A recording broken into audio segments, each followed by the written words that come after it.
everyone. Thanks for joining this evening for a reflection on a very important document that came out 2 years ago and that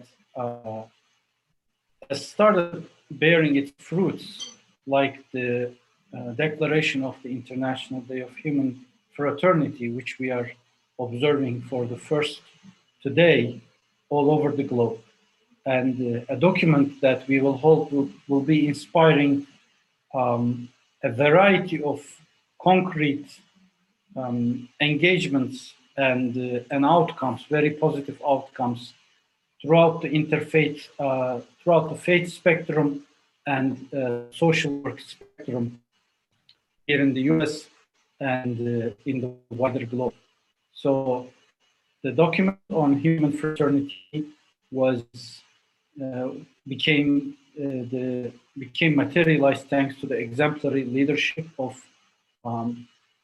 His Holiness Pope Francis and the Grand Imam of Al-Azhar, Ahmad Al-Tayyeb, in 2019 in the Emirates.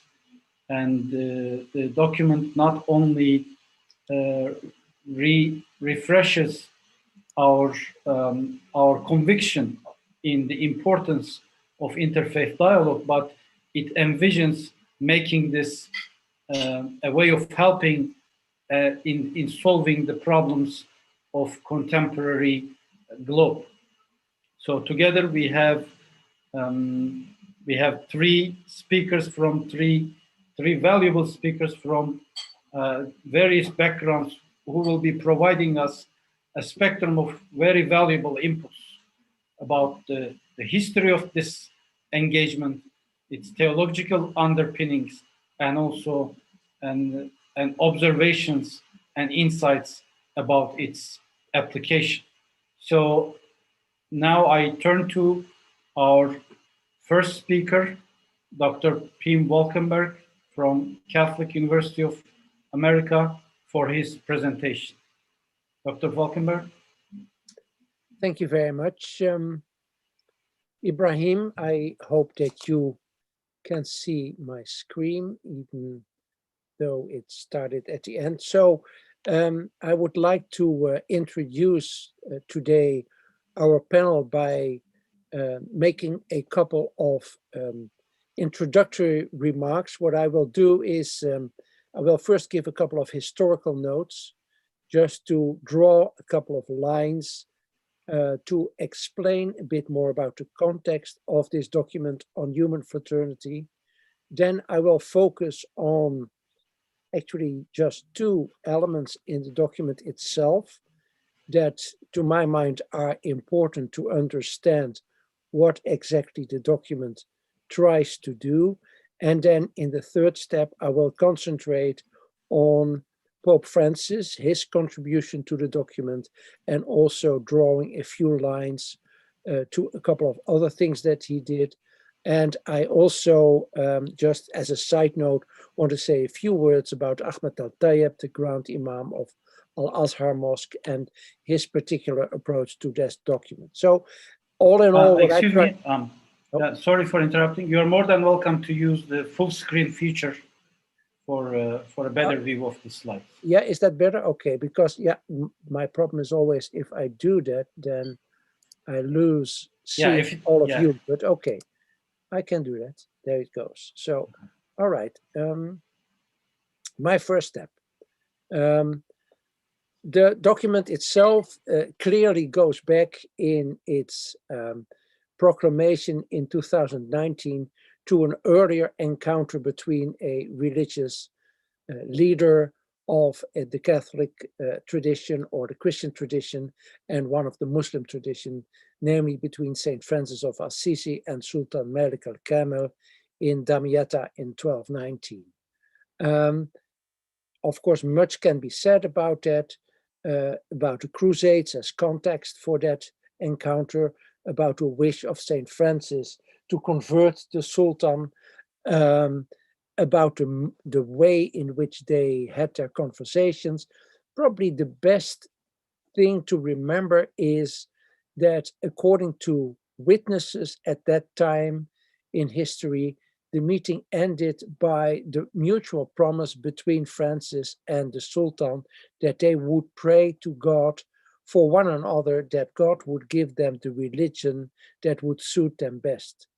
And I propose that we see that promise to pray for one another as a sign of mutual respect. And if we do that, I guess we are on the right way to interpret this newer document.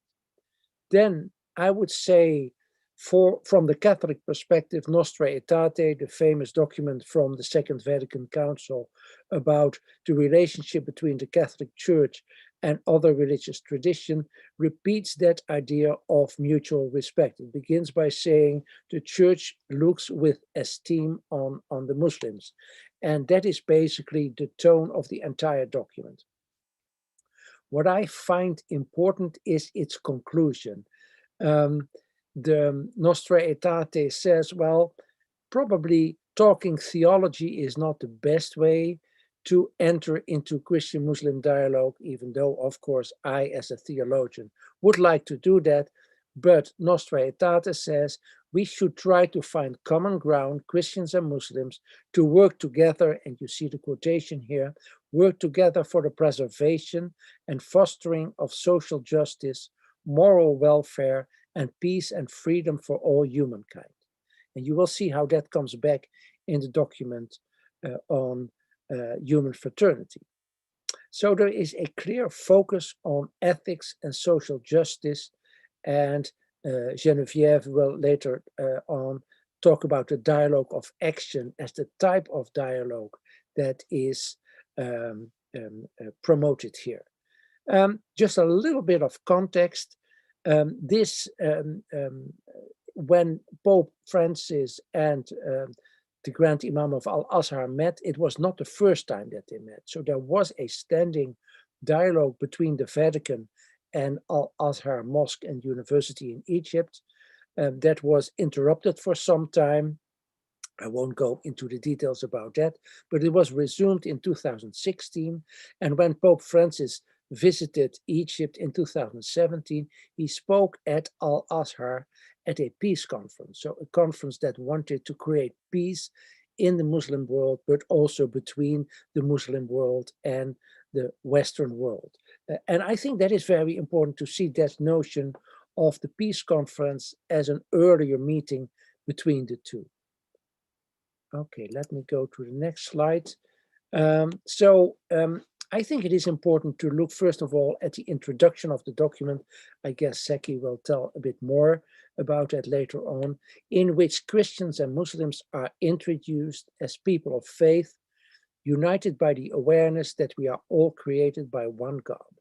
That is, of course, a clear religious beginning. But then it goes on, when we have this awareness that we are all created by God, we are also better aware of where people suffer, where people suffer, and how that is created. How that is created by a number of issues: the arms race, social injustice, corruption, inequality, moral decline, terrorism, discrimination, and extremism. I found that a very interesting summing up of the causes of suffering, because I think you can see here three sorts of norms that the document applies. And I would say this explains some of its success, but maybe also some of its challenges. On the one hand, there are general norms of humanity. So when we are talking about human fraternity, human brotherhood and sisterhood, it is clear that there are norms that are valid for everyone against social injustice, in favor of peace, against corruption, against inequality, against discrimination. These are, you can say, kind of secular values that probably everyone will agree with. And on this level, you can see how, for instance, the General Assembly of the United Nations can promote these values. But there are also other values that are a little bit more difficult for the general public. The most important or the most conspicuous one, probably I should say, is this idea against moral decline. So the idea we are going downwards in our spirituality, in our moral life, and we should do something about it. I would say this is more a specifically religious norm. You can even say it might be perceived as an anti-modern norm. And I would say there are, in the Muslim world and in the Catholic world, quite a few people who would say, yes, that is the case. We should work on that. But it's less general than this first type of norm. And then there is a third type of norm. Just to be a bit naughty, I called it an anti-religious norm because it is against what other people do with a kind of an appeal to religious ideals, namely terrorism and extremism. And I would say this is the part that is most clearly promoted by Al-Azhar, because they want to see this document on human fraternity as a document to combat extremism and terrorism. I will come back to that in the end again. So that's the first remark. The second remark is about procedure. So how does the document try to do it? And then it says, we will do that through the adoption of a culture of dialogue as the path, mutual cooperation as the way of conduct, and reciprocal understanding as the method and standard. I think this is important to formulate the ideals: culture of dialogue, mutual cooperation, reciprocal understanding. Dr. Sarita Oprek will give a bit more background, so I leave it here and just go to my third slide, which discusses, the contribution of Pope Francis a bit more. I would say if there is anything that is characteristic of Pope Francis, it is the idea of interreligious friendship. I guess that many people know about his friendship with Rabbi Abraham Skorka from the time that he was Archbishop in Argentina. But I think the most significant thing, what he did when he rather early in his pontificate visited the Holy Land, Palestine and Israel, he took a rabbi, he took an imam with him in the delegation, the papal delegation, and they went together there. I would say that is something really new. I would say you also see it in his latest encyclical of Pope Francis, Fratelli Tutti, where he begins to say how his friendship with the Grand Imam Ahmad Al-Tayyeb of Al-Azhar inspired him to write this new encyclical. And as a Catholic theologian, I would say, wow, this is really something new, that the Pope says a friendship with a Muslim religious leader inspires me to write the document that has the highest authority of what I'm writing as a Catholic Pope. So this idea of friendship is really central. Then there is the strong notion of fraternity. I do know that Pope Francis from the very beginning underscored this idea of brotherhood and sisterhood. I added a little quote here, somos hermanos or somos enemigos. Genevieve will in the end show you a little clip of how the Vatican celebrated this day of human fraternity, and there is a longer clip after it of some 40 minutes about a number of awards that they gave. And Pope Francis speaks there in Spanish, his mother tongue, and he says, well, we are either brothers and sisters or we are enemies. So it's not a choice. I mean, it's our only way as human beings to proceed. So that is a very strong statement, and I know he really means that.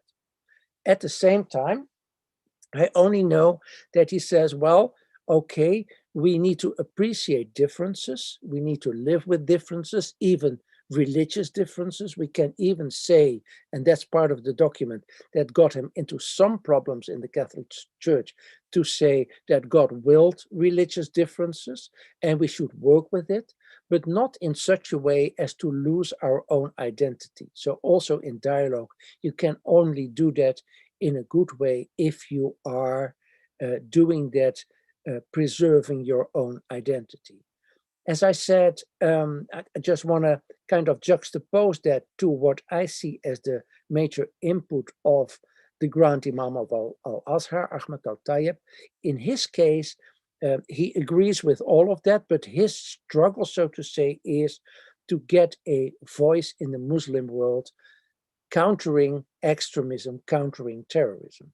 So last thing that I want to say is the Pope and the Grand Imam do not want this document to just be in a drawer somewhere. They really want this to focus and to be implemented. So they formed this higher committee for implementation of the document, and that higher committee also includes now a Rabbi Lustig from the DC area here. And I also know that Imam Majid from the Adams Mosque, also here local, is also very much associated with it. So I think it is important to see that he tries to extend it wider than just Muslims and Christians, also to include Jews and also to include evangelicals, for instance, in the United States. That's also an important part. I told you, and I will close with that, I told you I looked at this 40 minutes video because the Vatican and Al-Azhar celebrate this first World Day for Human Fraternity by giving 2 awards, and I was anxious to see who would get the awards and what that would mean. And I think it's very important, and this is not yet in the press as far as I know, so I might tell you something new here. The one award went to Antonio Guterres, who is the General Secretary of the United Nations. And you can say, okay, yeah, okay, I understand that. General output, etc., etc. But the second award winner was to me completely unknown. Her name is Latifa Ibn Ziyaten. She is from Morocco, and she is the mother of a French soldier who lost his life because he was murdered in Toulouse in 2012 by a Muslim terrorist. So, and since that, the first thing that she did was she went to the village where this terrorist lived to meet his family and to try to understand why he did what he did. And then she developed to become a peace activist. And I think this shows something of where the Pope and the Grand Imam want to go with this document, in the direction of this peace activism. And I think it's very significant that they give this award to someone who I did not know, but in France she is now quite well known. And let me mention her name once again, and then I'll finish. Latifa Ibn Ziyaten. And again, you will maybe able to hear more about it when you follow the link that Genevieve gives at the end of our panel. And I'll stop my screen now. Thank you very much, Dr. Wolcenberg, for taking us through the historical background that gave birth to this document, starting with the legacy of the very meeting in Damietta. Of course, Nostra Aetate as a historical landmark document, and its vision that already back then went beyond theological issues and highlighted our shared homework in addition to theological exchanges as humanity, and also the Human Fraternity Document seems to build on this vision, and it comes from 2 leading religious figures, but it addresses social issues that belong to maybe secular vocabulary, that belonged to the secular vocabulary in the modern age. But the document is realistic, inclusive, and interdisciplinary, presenting religion as a good stakeholder with a lot to offer and much willingness to collaborate with others. And special thanks for your note about the very spirit of dialogue, which should entail commitment to your belief, but being equally open to conversation with others.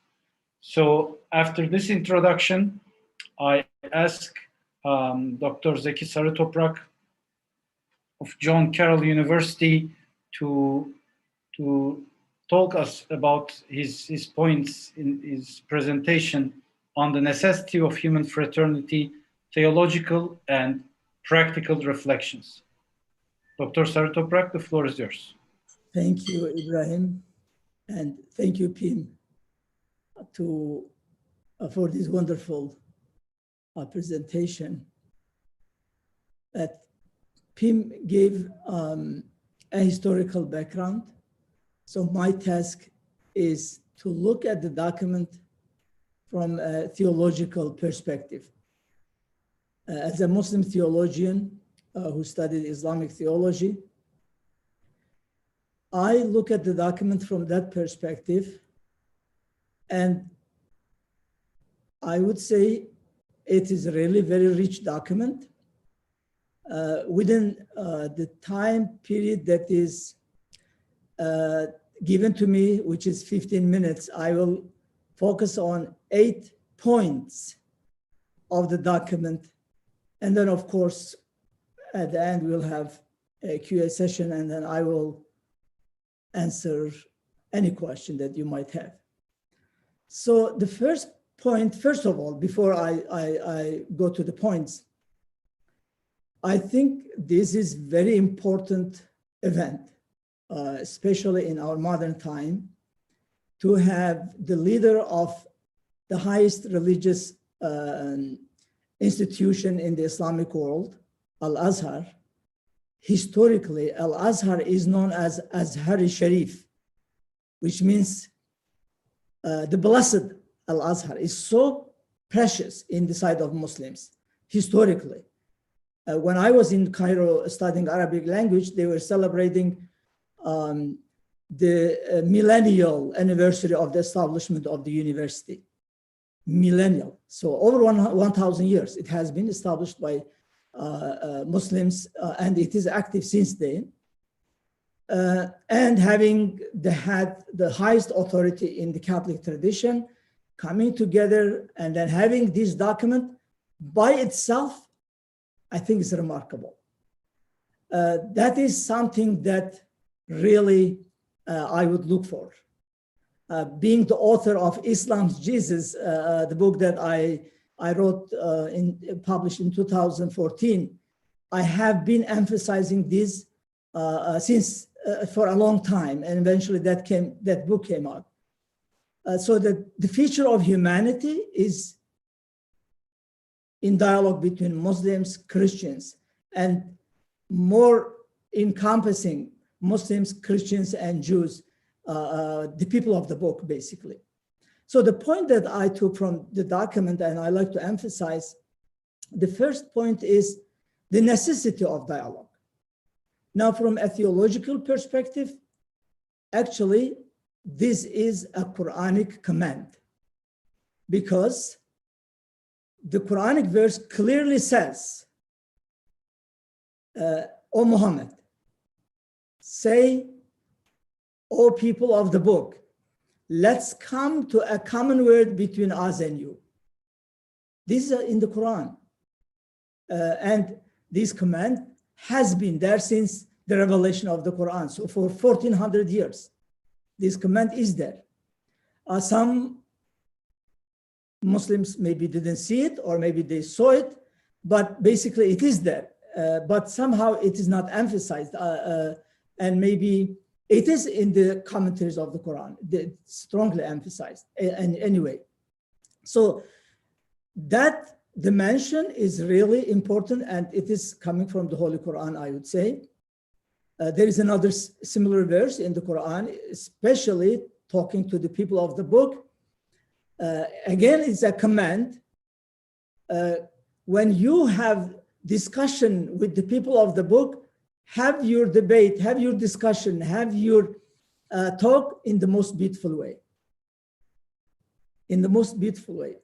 Discussion, the word it's used is debating, discussing a topic.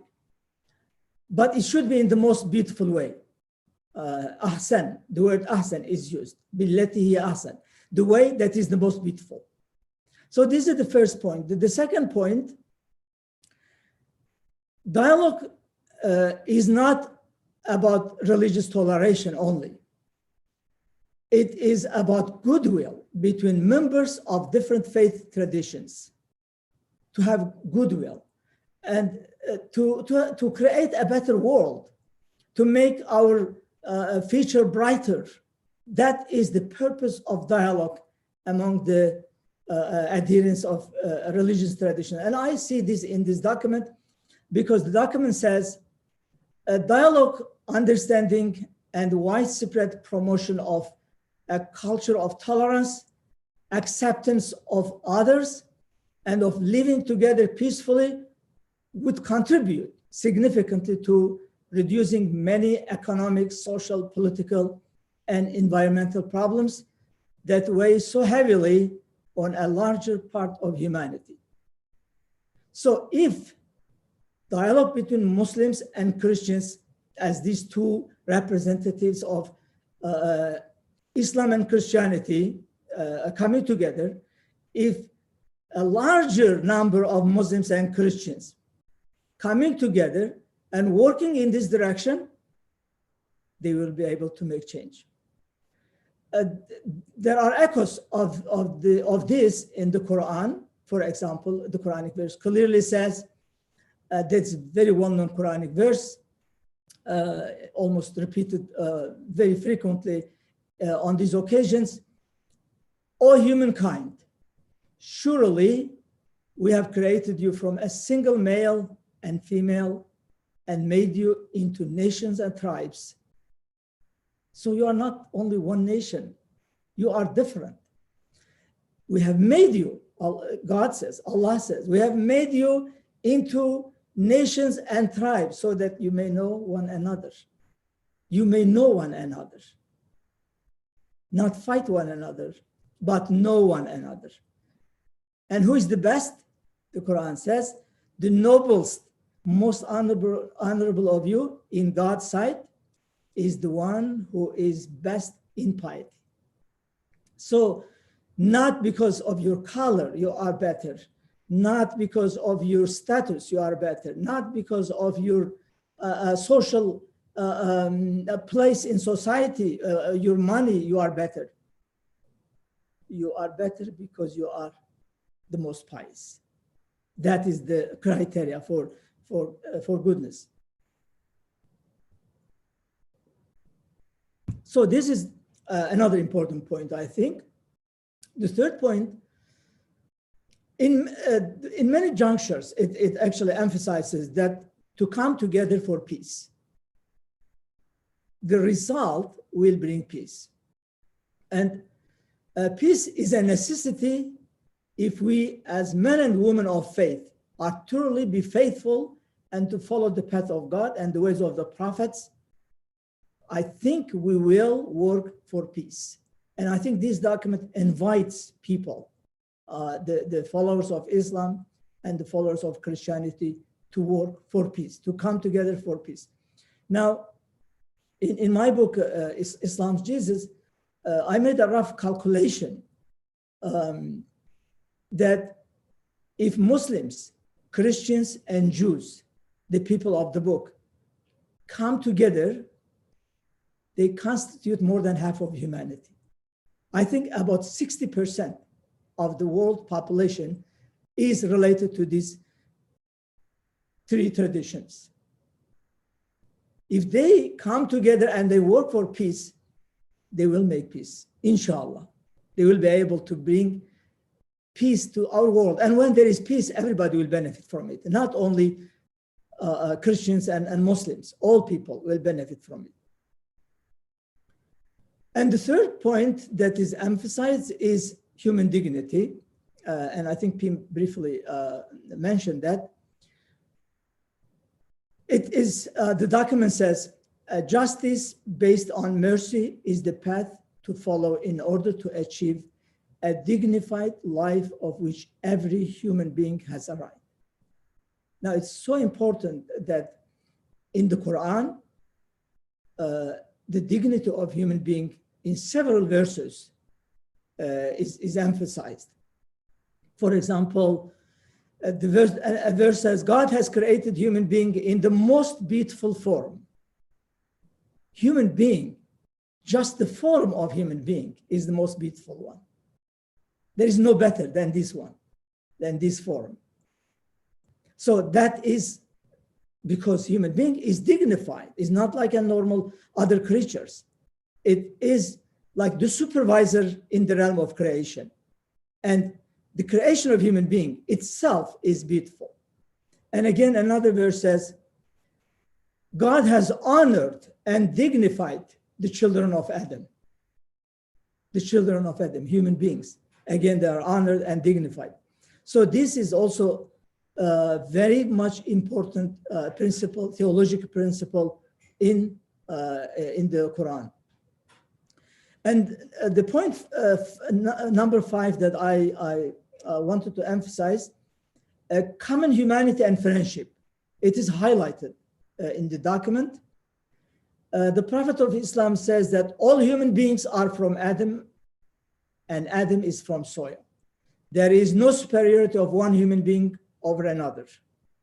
The only criteria for superiority is good conduct, not race, not ethnic origin, not even religion.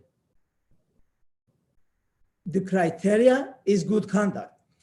If a Muslim, for example, is a liar and a Christian is a truthful, or a Jewish a truthful, that Jewish truthfulness is better than the Muslim's character of lying. In Islam, this is what I'm saying is theological point. So it's so significant in the Islamic teaching that humanity has this dimension and having these criteria. And number 6 point that I found very important in the document is that equality of human beings, which is emphasized in the document.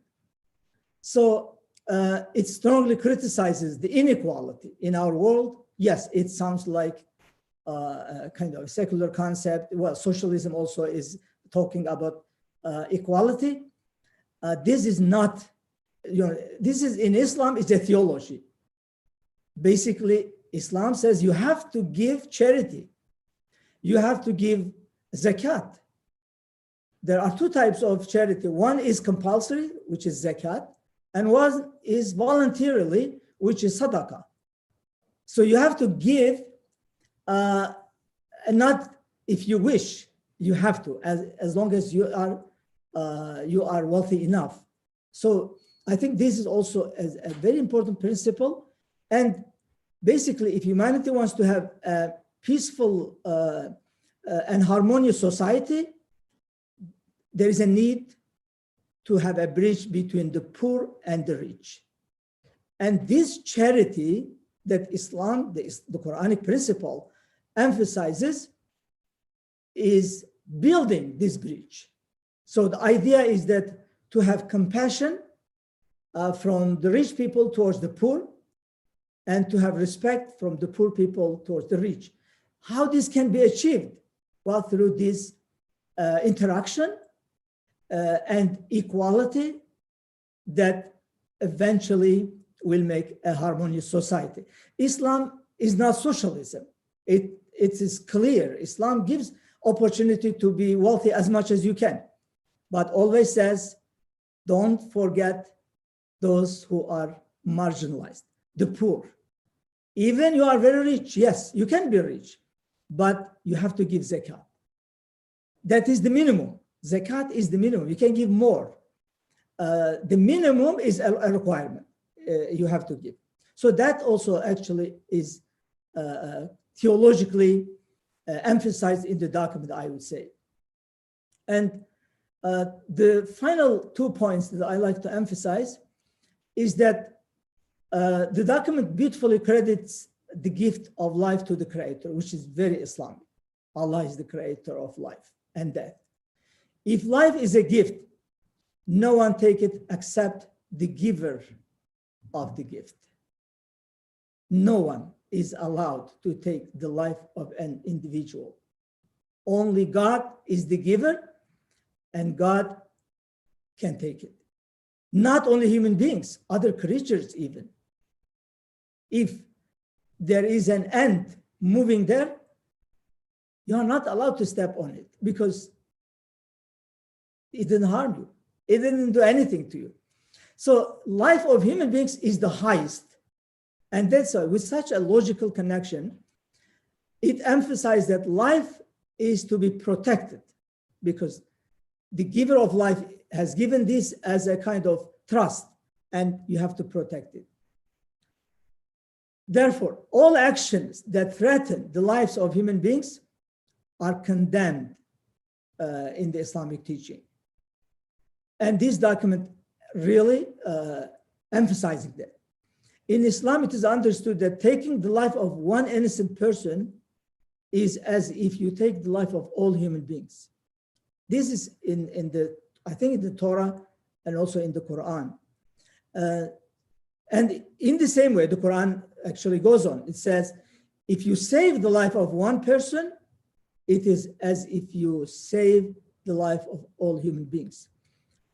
Every human being is so precious, like a universe.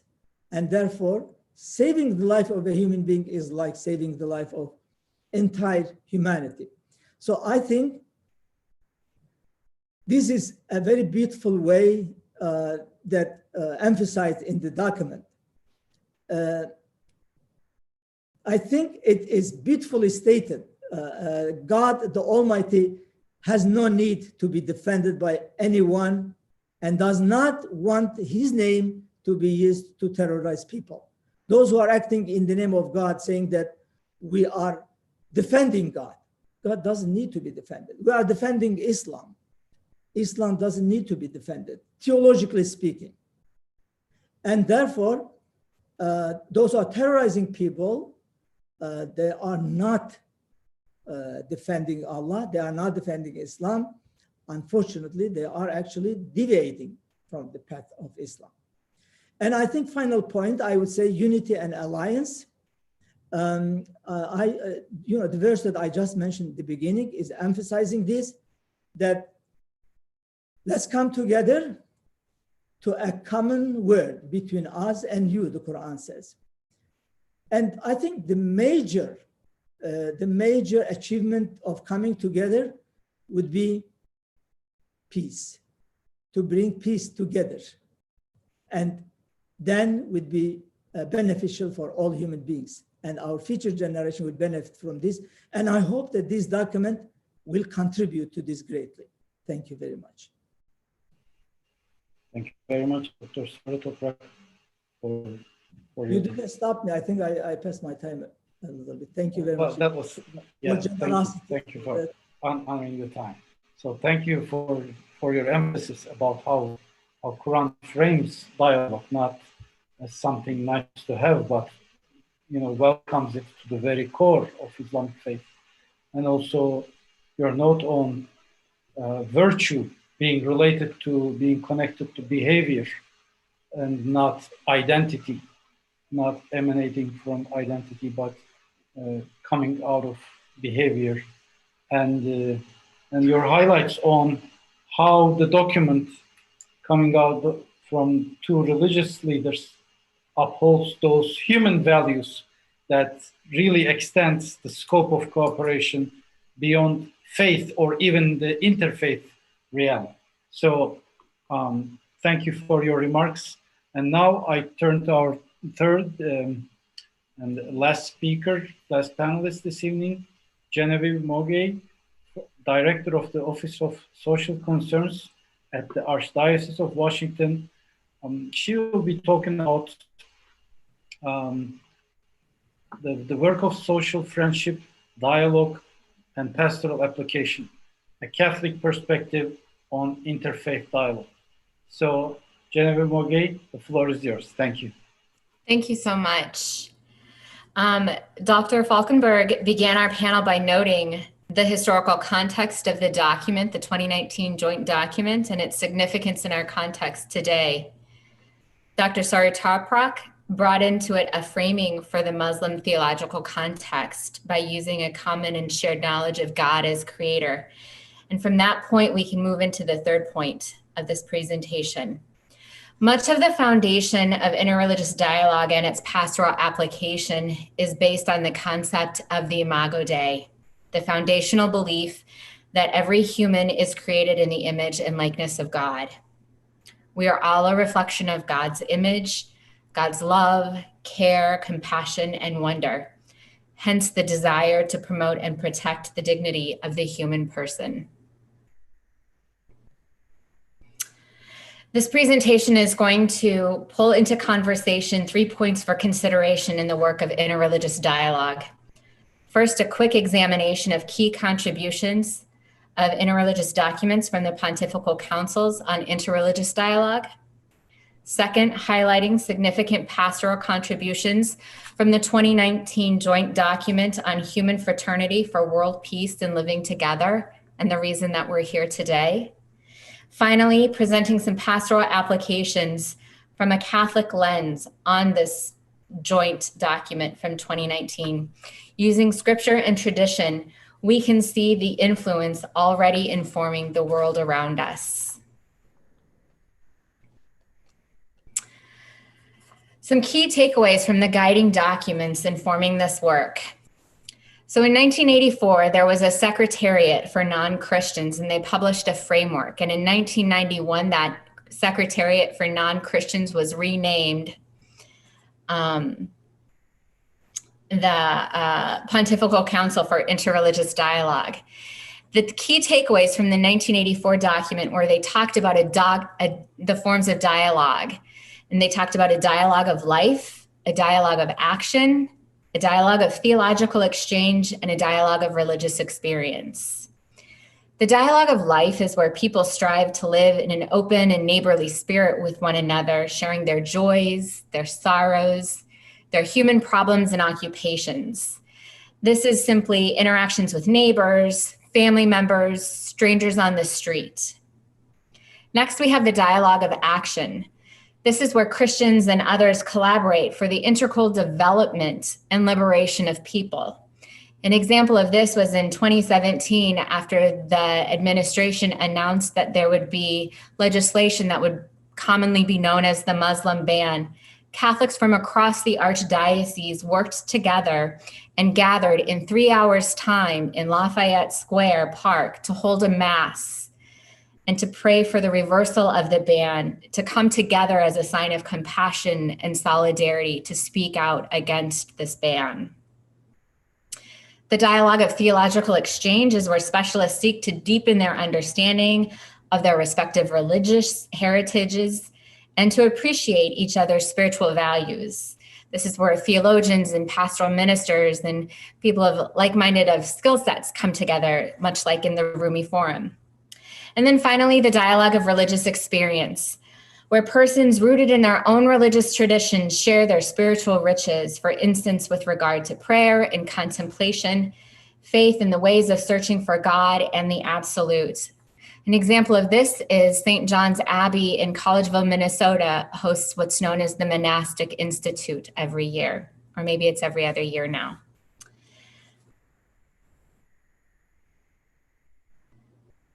So what is needed to engage this? In 1991, the dialogue and proclamation was published through the Pontifical Council for Interreligious Dialogue. What's needed when we approach this dialogue? We need a balanced attitude. We need religious conviction, or actually a better word is probably sincerity. We need to be sincere when we're approaching one another with compassion. Christians must remember that God has also manifested God's self in some way to followers of other religious traditions. There needs to be an openness to truth, and new dimensions of faith can be explored. True dialogue opens us to our own faith. I thought that this quote was really profound, and of course my screen is cut off, so I'm just going to let you sit with it and just read it for a second. The Church's commitment to dialogue is not dependent on success in achieving mutual understanding and enrichment, but rather it flows from God's initiative in entering into a dialogue with humankind and from the example of Jesus Christ, whose life, death, and resurrection gave that dialogue its ultimate expression. So the idea that we don't have a exclusive right to the understanding of dialogue, but that it's richer when we are all connected together.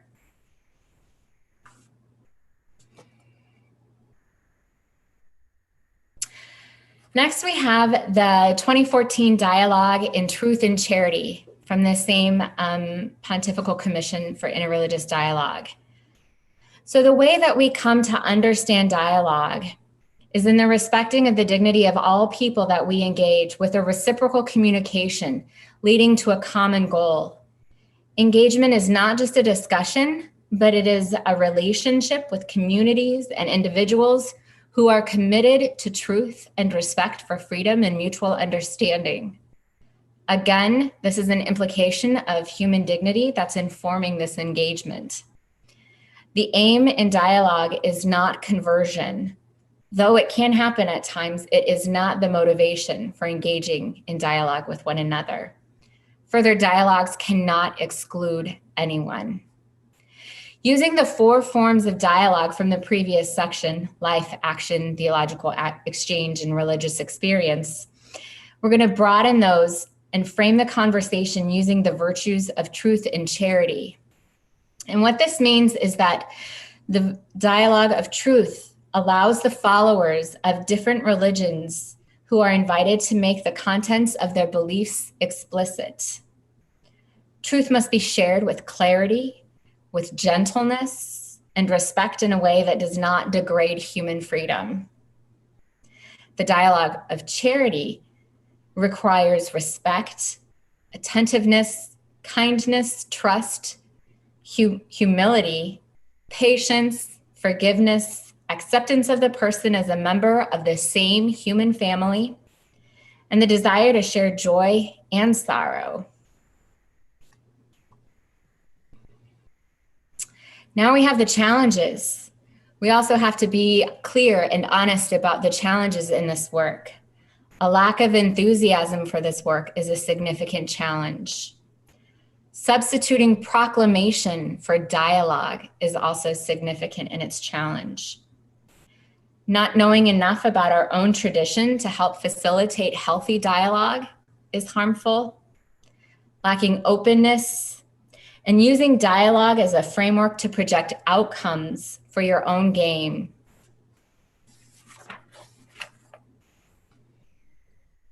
So now we can move on into the framing of the joint document on human fraternity for world peace and living together and the pastoral contributions. The document invites all persons who have faith in God and in human fraternity to unite and work together so that it may serve as a guide for future generations to advance a culture of mutual respect in the awareness of the great divine grace that makes us all human beings, brothers and sisters together. So who's being asked to engage in this dialogue? They're named specifically in the document, but Pope Francis in particular previously has spoken about this specific group of people as social poets, but he names them and they're teased out here in this document, which is fun to see. They're identified as intellectuals, philosophers, religious figures, artists, media professionals, and men and women of culture in every part of the world. So what's being asked of those who are in dialogue? We are being asked to hold firm the conviction that authentic teachings of religion invite us all to remain rooted in the values of peace, to remember that freedom is a right for every person. Justice based on mercy is the path to follow in order to achieve a dignified life to which every human being has a right. And that dialogue and the work of dialogue has implications that affect every aspect of human life and dignity. The document highlights the call for full participation and full recognition of the dignity of women, children, and the disabled, and those that are on the margins. So now we have some ongoing implications and applications, or the pastoral implications of this joint document. By signing the 2019 joint document in Abu Dhabi together, both of these holy men, His Holiness Pope Francis and the Grand Imam of Al-Azhar, Ahmad Al-Tayyeb, as leaders in their own faith traditions, signal to the world the significance of social friendship, dialogue, and its application. Pope Francis answered the question, "Am I my brother's keeper?" explicitly in his most recent encyclical, a document written to the Catholic Church. This encyclical, entitled Fratelli Tutti, on human and social friendship, was released in October 2020 and answered the question using the Christian Gospel of Luke. The parable of the Good Samaritan is our answer. The Samaritan himself presented an alternative dialogue through his day. The Samaritan's actions explicitly made it known what his options were in caring for his brother, the wounded man on the street. He identified who his brother was and where he, as an outsider in the parable, bears responsibility. The parable does the work of parables in a good way. It reminds us of our deep connection, our humanity in dialogue with one another, the tradition of the Catholic Church. Through the use of scripture, it presents the Imago Dei as a reminder that we are all reflections of God. The pastoral application is where the rubber meets the road. Looking at praxis, or taking into knowledge and applying the learning of the work for the people in the world. This means we must not be afraid to do this work. Prior to the release of Fratelli Tutti, this specific work was referenced as being in solidarity with one another. And while that word is still important, Pope Francis notes that it can be overused or even oversimplified, and encourages us to engage the language of human fraternity. Human fraternity is defined as a direct demand for charity in the service of others. Human fraternity is showing up for one another, whether it's a soup kitchen, an immigration rally, or supporting families in different difficult circumstances or other ways. The work of human fraternity, being present to one another, recognizes that we are all responsible for one another. Human fraternity is not exempt from difficulty, from awkwardness, or from challenges, but it embraces the rewards of relationships that are made stronger through life-giving engagements and affirming choices that promote human dignity. Dialogue in praxis is not always formal talks and presentations. Sometimes it's showing up for our brothers and sisters when proposed legislation is xenophobic and racist. Sometimes it's holding space in tense conversations, and sometimes it's quiet prayer. The work of the Archdiocese in Washington is answering the call of dialogue by the work of human fraternity in several different ways, by holding interreligious prayer services and dialogue sessions, partnering with other congregations throughout the area for food security programs and sheltering options that have arisen in significant need during the pandemic, adult education opportunities, legal and financial services, health services, including medical, dental, and mental health, prison outreach, and advocacy efforts, including the work of my office, the Office of Social Concerns, and the Office of Life Issues, just to name some of the things that we're doing. And as any good Catholic is going to say, why would I end when I can end with the Holy Father, Pope Francis's way of celebrating the day? And so I just invite you to step into the video, and hopefully technology will allow this to work and we can all enjoy a minute 30 together.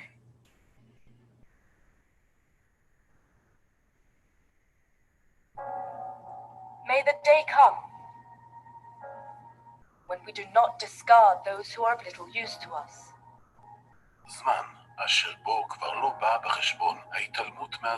And if we do have the sound, but not the video. The video.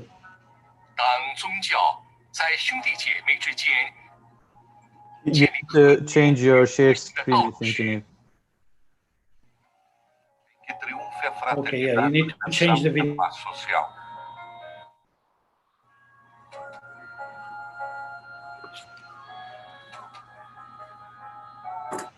Sorry, is it not working? Please change the video window to the video from the presentation. Oh gosh, I'm so sorry, guys. My apologies. No I thought I problem. was being super, super savvy. Well, Just a second. I think stop sharing your screen, this screen, and share the other screen which has video. Yes, yes, I can do that. keeps happening to me. I feel the moment that, okay, I'm the super tech guy now, and then I realize that not the case. Not the case. It's, again, we were just talking about humility and humbleness, right? So I'm pleased that I can offer this to you and present this and show you how I choose to engage in humiliation and humility. So let me just call it up here real quick. Okay. We are all average email readers, aren't we? Most of us, those who are like me.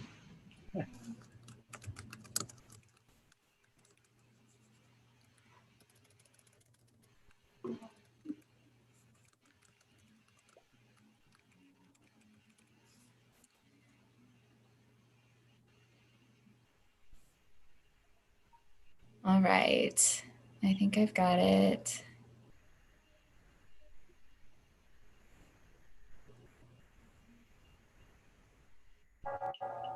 Perfect. May Better? the day come when we do not discard those who are of little use to us. זמן אשר בו כבר לא בא בחשבון ההתעלמות מהזולת. E la politica si basi sul dialogo. 当宗教在兄弟姐妹之间建立和平与和谐的道路时， Em que triunfe a fraternidade universal e a paz social.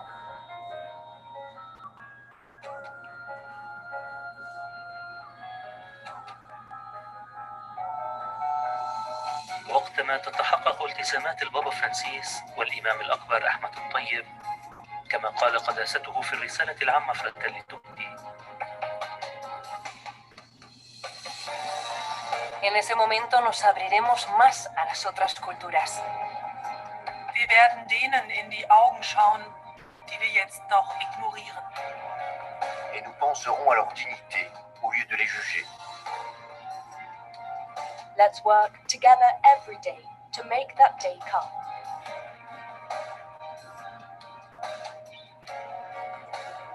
For February, International Day of Human Fraternity.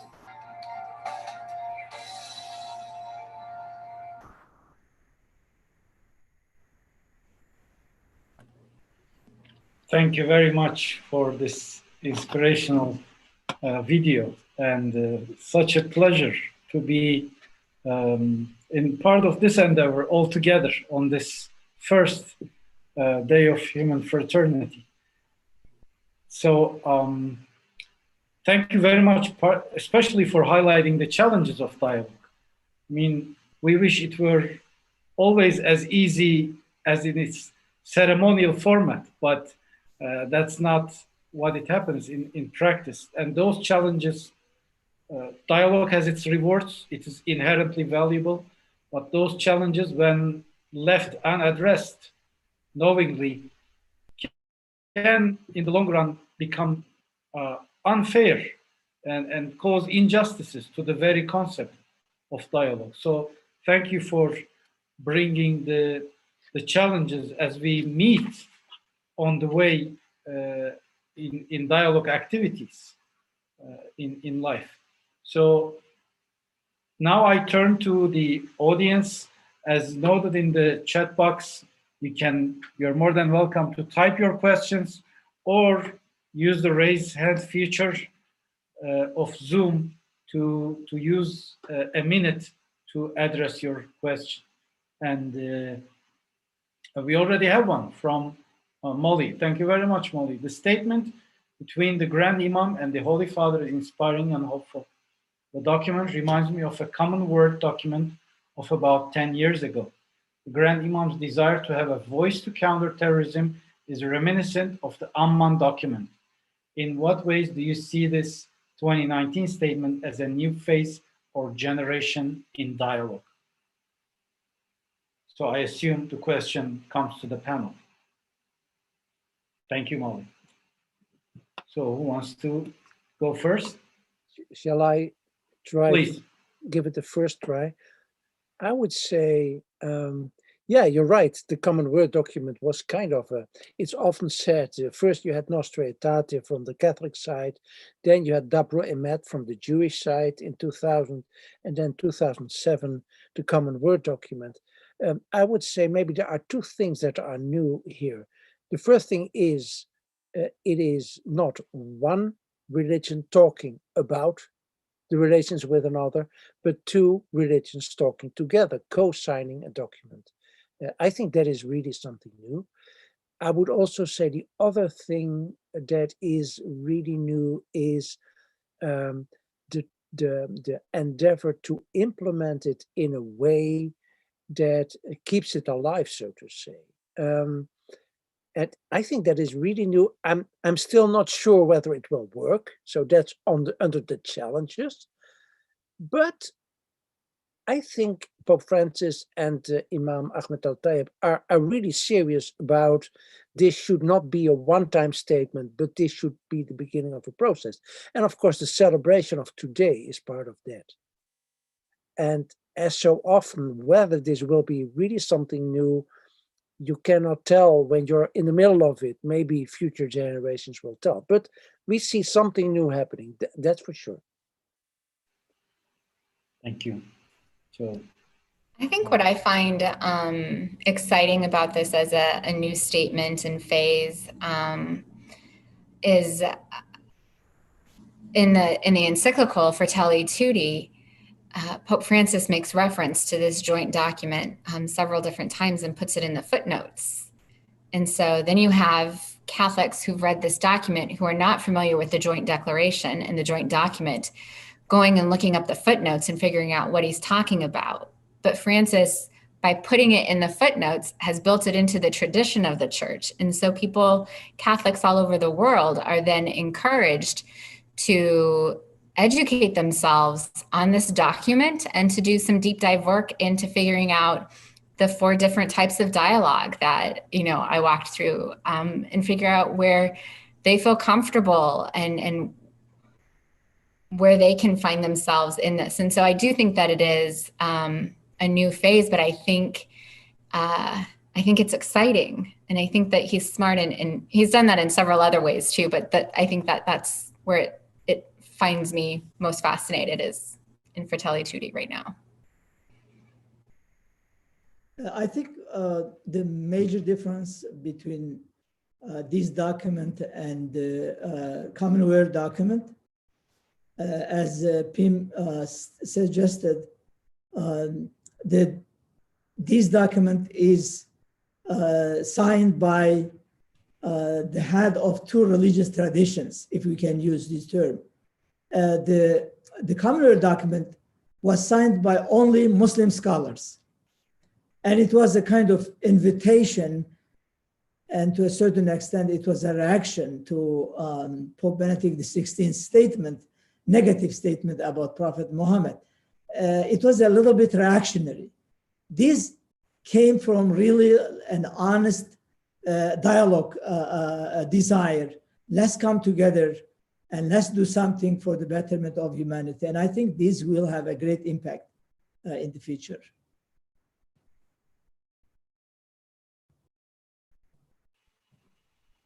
thank you very much. So, okay, I see Eli Montazeri. Eli, let me, okay, you're unmuted, please. Less a question than just to say how excited I am to be with you guys tonight. I'm, as an Iranian whose country went through an Islamic, extremist revolution, who was in the U.S. during the hostage crisis as a small child, this East-West divide in particular was always being equal. But I am now a Catholic myself, and so it's taken on even more meaning. The Fratelli Tutti has become just such an inspiration. I did not know the story of the Sultan and the Saint. And as things are unfolding here. I'm married to a Tunisian, a French Tunisian, whose country also went through a revolution, and then nearly, after the Arab Spring. And what has been happening that I've been very guided to is helping bridge this divide, acting on this, as we're all saying tonight. And to briefly share you, if this inspires you in any way, there's a church here called Dolores Mission, and if you've ever heard of Homeboy Industries, I see some Genevieve nodding yes. It's a 30-year-old nonprofit that founded by a Jesuit priest named Father Gregory Boyle. I mean, if this man is not a saint, I don't know who is. And he works with former prisoners and gang members who need love, need rehabilitation, need jobs. And so briefly, just to say, I was drawn to them in very mystical ways and started working with them. And then at the same time, this article came out in the New Yorker around 2016 by George Packard, a 25-page spread on why Tunisia had the largest export of extremist jihadists in all of the Maghreb. And he basically said the exact same things that Father Boyle always says. Why they feel invisible, they're marginalized, they don't have employment, they don't have opportunities, they've had abusive households. And it just made me think. I turned to my husband and I said, boy, Homeboys would be an amazing model in Tunisia. To which he replied, well, we have the same expression in Arabic, wuld el-dar. I did not know this because I speak Farsi, not Arabic, but wuld means boy, el-dar is home, together, homeboy. And bint el-dar, bint, homegirl, and it means kinship. It means the same exact thing. So we are now part of the Global Homeboy Network with this mission to take the model to Tunisia. God knows it'll take 20 years, maybe more, the way things are going up and down. But it's just so inspirational to be here. And when Fratelli Tutti came out, I don't know exactly what the next step is, but I would love to be in touch with you, Genevieve, and also with you, Dr. Val Kilberg, and I believe Dr. Sadi Dropak, for guidance, and ask for all your prayers actually on this mission, because it's gonna take fraternity, it's gonna take brotherhood. But I'm just so excited by this. By Fratelli Tutti and by both sides, and the compassion shown, and the work to be done ahead is enormous. But happy to be part of this group. Thank you, Emily. And I put my email here, so in case you have some question, we can. Thank you. Talk about it. Thank you. So, I know our father that you mentioned. We invited him to John Carroll University to give a talk, actually. Who brought many gangs to, he helped them. He eventually helped them to give up those negative actions that they were doing. So that's that kind of mission. Please, go ahead.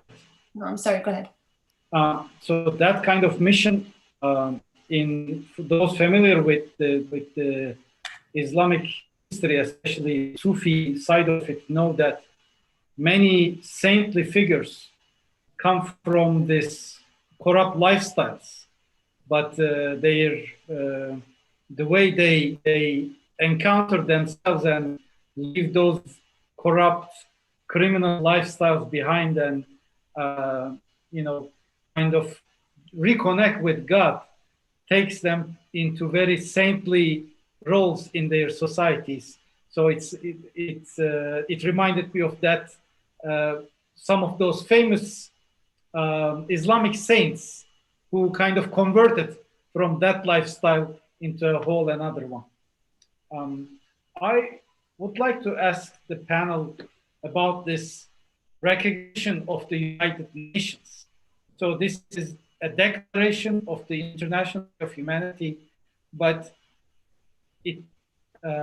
I prefer to interpret it as a turning point in the UN language, which has been solidly secular for decades in the UN world since its establishment.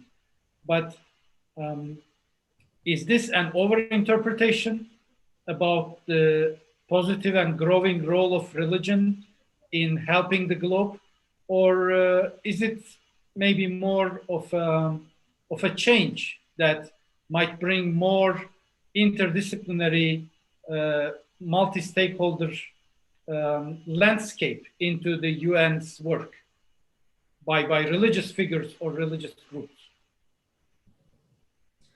I think, Ibrahim, let me say a few words and then maybe Pim would have more.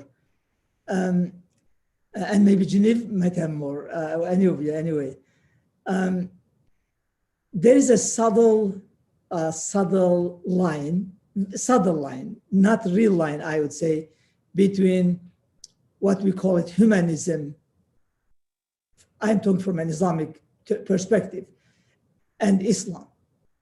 Because when really you speak of the real humanism, you are speaking of Islam. You cannot make them separate. In Turkey, we have, I remember, we had like a very really large group who would have great respect for Rumi, Mevlana Jalaluddin Rumi, who on the pretext that Rumi is a humanist. Well, Rumi was a Sufi, he was a mystic, but also a humanist. So I would say, even, you might think this in a secular language, whenever there is beauty, it is Islamic, whatever you call it.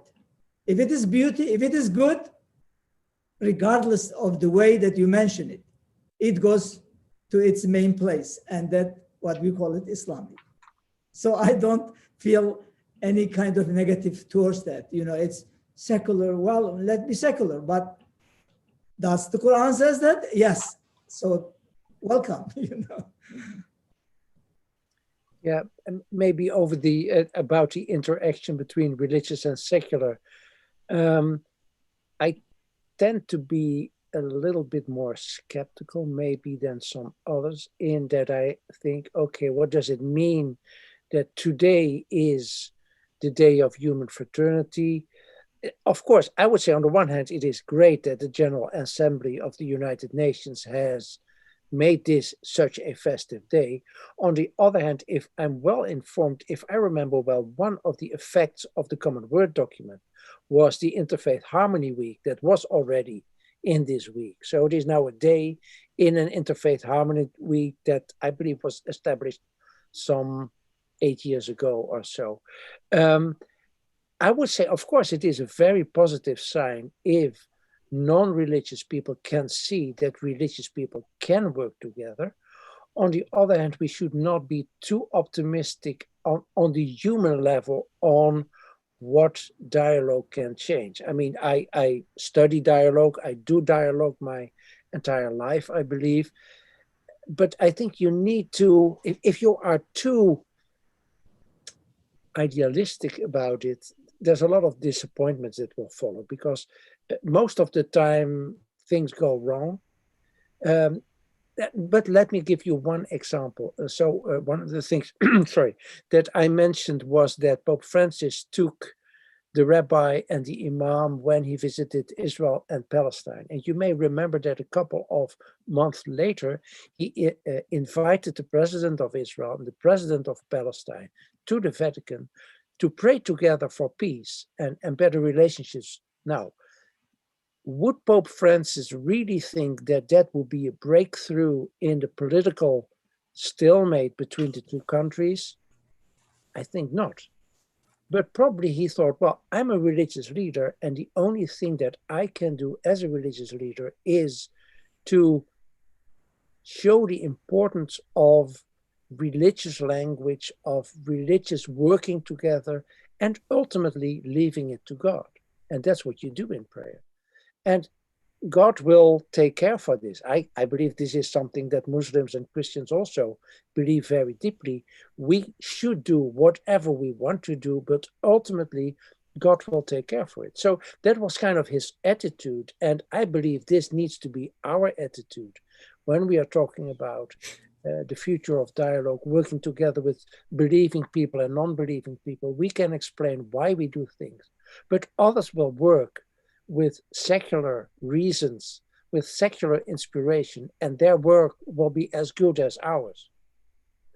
But still, if they ask us why we do that, that's the moment when we can talk about our faith in a positive way.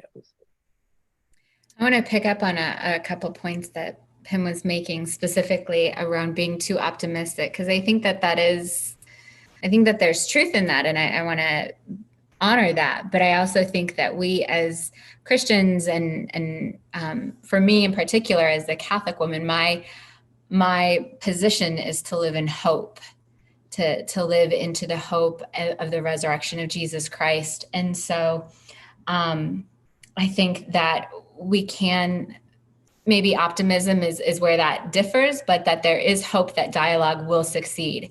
And that for me is where I have to situate the work that I do in that frame of reference. And if it's too secular, if the UN is coming at the work of human fraternity on the joint document and making that day, that's fine. But that can also influence the work that I choose to do and how I get to move through and ingratiate the Imago Dei in the daily living and in the hope that I hopefully can impart as a Christian woman in the day.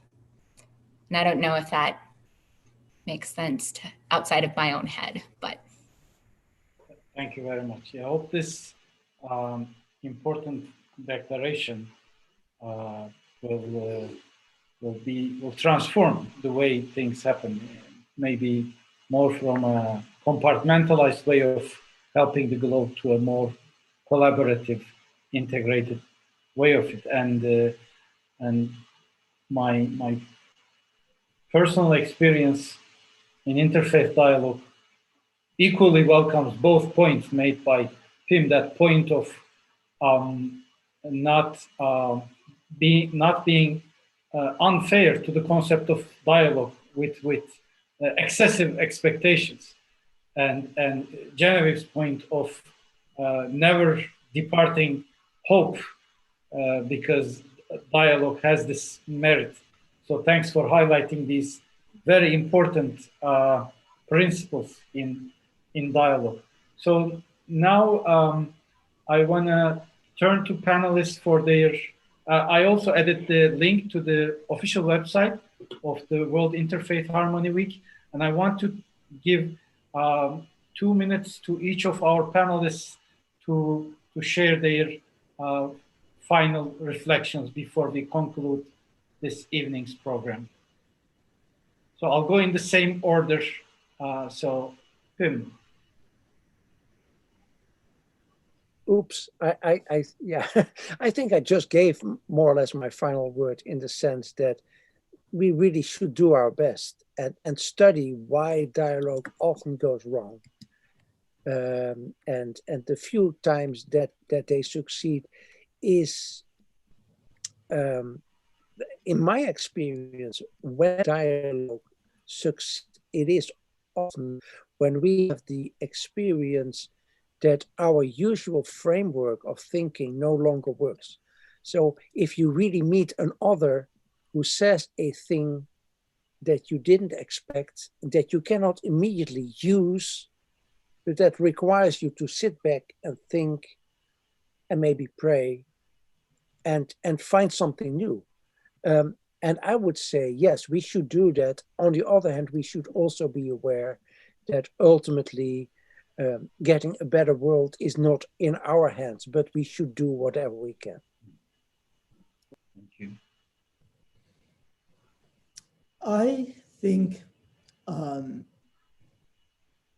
of dialogue as the feature of humanity. It is not something that it is recommended. It is fard, in Arabic term, wajib, whatever you can use. You know, it is necessary in the for the future. And the reason I am so much hopeful about this, not only hopeful, but working for this, because in my book, sorry, I referred to my book several times, but I need to because it is really related directly to this concept of dialogue. The coming of Jesus in Islam, the second coming of Jesus, which is a principle in Islamic faith. A principle, I mean, Muslim theologians have said, we believe in the coming of Jesus as one of the elements that have to believe in. So I found that some Islamic scholars are saying that the coming of Jesus means that Christians and Muslims, occasionally Christians, Muslims, and Jews, the people of the book, will come together. Yes, Jesus may come and may go. He's like an angelic quality. He can go and come and go. But the point is that we have dialogue, cooperation, and working together to bring peace to our world. That is the mission of the Prophet of Islam, and that is the mission of Jesus. If we can manage this, we will fulfill their missions, basically. And always there is a saying of the Prophet: do not trivialize any small good things. Even it's a small, do not think that it is weak, it is small. Just do it. And do it, then it will increase, and then it will increase, and one day you will be surprised by the result of those small actions. So don't give up, and don't give up hope. Hope, we'll come to hope again. I think, Janine, thank you for referring to hope for us. I think my parting comments or thoughts are, it's just such a privilege to be on this panel and to be with these fine theologians, and I'm just very tickled to be here. And quite honestly, one of the people, the forerunners, people who've walked with me and dialogued with me is also on this call, and I learned so much from the work and the practical applications that Molly Linehan Belcher has done over the years. And we were roommates back in the day in early 2010 in DC when she was at Georgetown studying Muslim-Christian interfaith dialogue. And so that was such a foundational thing for me. And it's been fascinating to pull apart and to learn and engage those 4 points of dialogue and to make sure that it's a reflection of Christian and Catholic values, which is where I live and how I espouse my life, but also that it's a fuller reflection of an understanding of God's love for everybody and how that fits in with what I talked about the Imago Dei. So just a thrill to be here with you, and I'm going to call you Dr. Zeki because that's what everybody else refers to you as, and Dr. Pim as well. So thank you, gentlemen. Thank you very much to our panelists this evening and to our participants in this stimulating dialogue on this very topic.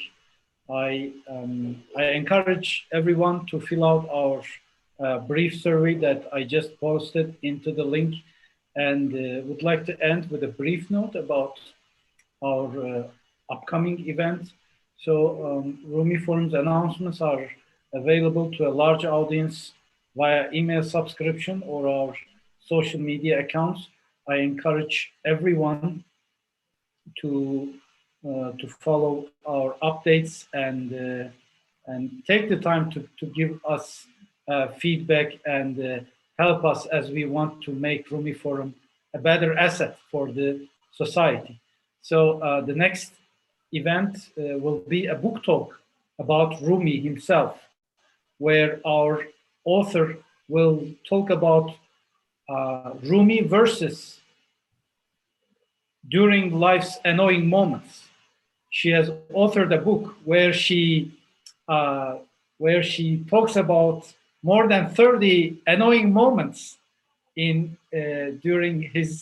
her retreat in a Sufi retreat in Scotland, and how Rumi each time reached out to her with his magic lines, helping her to deal with those annoyances. So I think it's quite, it will be quite a conversation as we will listen about someone dealing with the ups and downs of life, with Rumi bringing the remedy each time. And I encourage everyone to join us on the evening of 25th of February. And the YouTube link of this particular event will be available soon, in a day or two. So you're more than welcome to share it with your personal webs. And once again, thank you. Enjoy the rest of your night. Stay safe, and look forward to continuing the conversation in the same rooms in a not distant future. Thank you, everyone. God bless. Thank you. You all have a wonderful night. Thank you. Thank you so much. Thank you so much. Appreciate it. Thank you you very all. much. Wow.